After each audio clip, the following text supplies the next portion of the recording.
وارا پرخودرس پودکسته.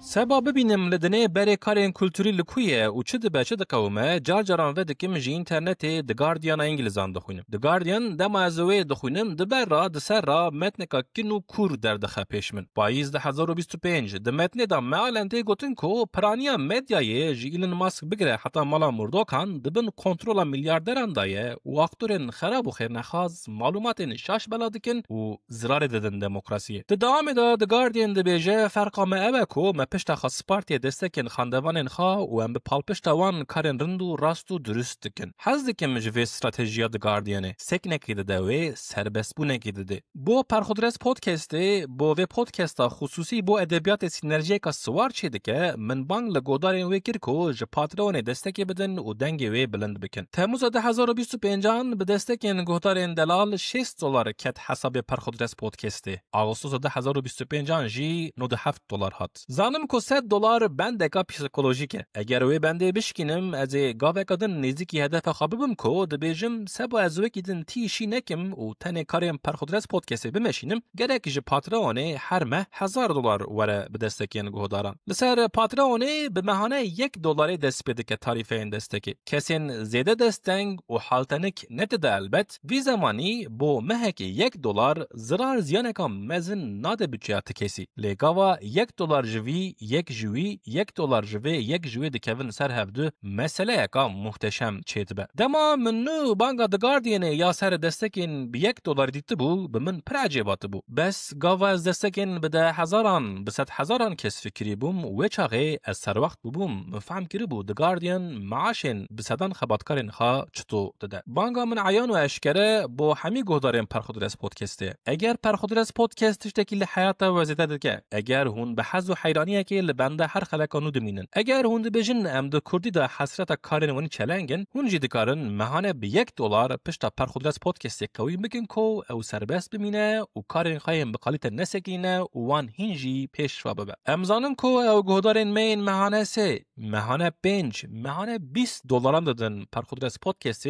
جرسق مالا خاد برن. مالا و دنگ ما لمالا و گهدارن دلال. دنگ ما جوه دنگ ما به کرمانجی و دنگ ما به زازاکی. صاحبن برخودار بن و گاوه بخاطر